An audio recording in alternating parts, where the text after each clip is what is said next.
I chase after the ball as fast as I can, my arms pumping at my sides. I had already warned Daniel about our rules against using magic, but I would give anything for a strength boost right now. Daniel, I huff as I kick the ball over to him. He takes the ball and dribbles it between his feet.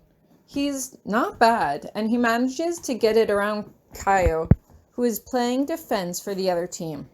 The ball spins out of control for a moment, but he's able to quickly get it under control and score it into the net.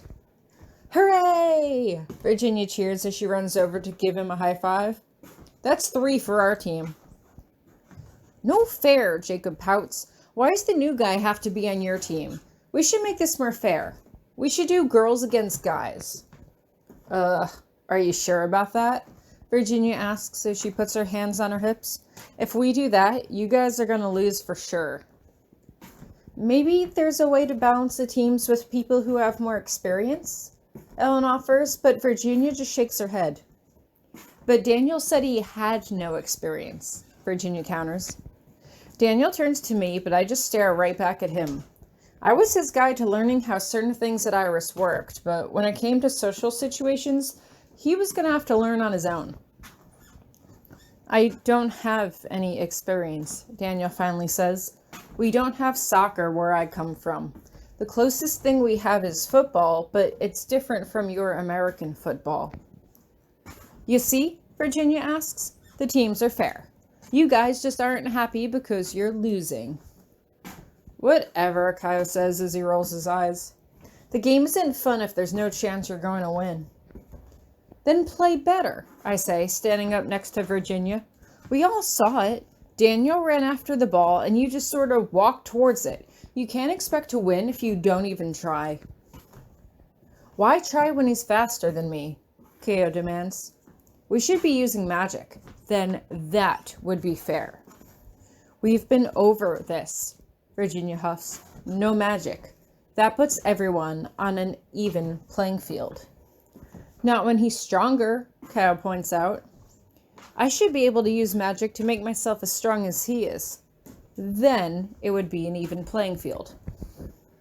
But we don't even know how strong he is, Virginia says as she points to him. Honestly, he looks just as scrawny as you do, Kaio. I take a moment to look over at Daniel, who is shuffling awkwardly from foot to foot. One-on-one encounters were one thing, but he was drawing far too much public attention here. I guess we need to find out, I say suddenly as they both turn to look at me. I'll take him to the gym and see how much he can bench. We'll be back later. Virginia looks as if she's about to say something, but Jacob makes some insulting comment just out of my earshot, and Virginia quickly turns to argue with him. I was hoping that we would be able to have one sports club meeting without Kaio and Jacob getting into it again, but unfortunately it didn't seem to be the case. Was that my fault? Daniel asked quietly as I lead him back to the gym. No, Jacob and Kaio are always like that, I explain. Kaio dates Minnie on and off, so that's another reason to avoid the both of them. Daniel just shakes his head. Everyone seems to have a problem with everyone here. It's starting to seem like those TV shows about American high school weren't exaggerating. I don't know why this is so funny to me, but I can't help but laugh until Daniel shoots me a strange look. I'm sorry. I used to grow up watching those shows, but I never thought I'd be compared to being in one. Maybe schools in Europe are like this too, Daniel considers. I wouldn't know. And I wouldn't know either, I reply. But you are good at soccer. Are you sure you haven't played before? I like to run around in the woods around my house, he tells me. That's probably why I'm so fast, but no, I've never dribbled a ball before. I like to run too, I tell him. At my old school, I was on the track team. Too bad there's no track here. I think you'd make a great addition. Maybe you can make a track team, he suggests, but I just laugh and shake my head. I don't want it to interfere with Virginia's sports club, I explain. Plus, I feel like it'd be hard to explain the whole non-magic aspect of it. From what I've learned, running seems to primarily be a human means of expression. Otherworld creatures don't seem as fond of it. We arrive at the weight room, which has people shuffling in and out of it. I had honestly expected it to be empty, but there were a fair amount of students on the machines or lined up against the walls talking. So, what did you mean by bench? Daniel asks me. Am I supposed to lift a bench? Is that how Americans perceive strength? Some probably do, I reply. Here, I'll show you first, and then you can try. As I turn my back on him, I quickly cast a strength boost spell on myself and pick up 2 100-pound dumbbells as if they barely weighed anything. I sit down at the bench and then lean back and do a few chest presses as if I was holding nothing but air above my head. See? Nothing to it. Daniel stares at me in disbelief. You have to be using magic. What? I ask, feigning confusion. No, everyone can lift this much. Regardless, I can feel my mana quickly being tapped out, and so I quickly get up and set the dumbbells down. Since it's your first time, though, let's start you out with something lighter. I stand up and gesture for him to lie down. He regards me suspiciously, but does as he's told. Here, close your eyes, I say quickly. I'm going to give you 2 weights. I don't want you to know how much they are because I don't want you to think they're too heavy and freak out or something. Daniel looks nervous. What if I drop them? You won't, I continue. I'll just magic you stronger if it seems like you're having a hard time of it, okay? Daniel nods, and I quickly put 10-pound dumbbells in each of his hands. Moving as fast as I can, I cast blue magic over him to make him perceive the weight as actually 200 pounds, held high above his chest. He gasps suddenly as the weights fall back around his shoulders as he struggles to lift them up. Come on, Daniel, I cheer from beside him. You can do it. Daniel opens his eyes and then closes them again, gritting his teeth and jerking his body from right to left as he tries to lift the weights. A few girls that pass by giggle as they watch him struggle, and that's when Daniel opens his eyes. Wait, these only say 10 pounds, he says as he looks at me. Why are they so... He sees me doubled over with laughter and has the decency to cross his arms over his chest as he waits for me to stop laughing. That was not funny. It kind of was, I reply, wiping a tear away from my face. You were trying so hard, too. What's going on in here? Virginia asks as she appears in the doorway. Yeah, Jacob and Keo stormed out and ruined sports club practice again. Go figure. But it looks like all the excitement is happening in here anyway. I explained to her what happened, from me lifting a few 100 pounds over my head like it was nothing to watching Daniel squirm under 20 pounds of collective weight. To her credit, Virginia collapses into a fit of laughter right next to me, while Daniel and Ellen look on in disapproval.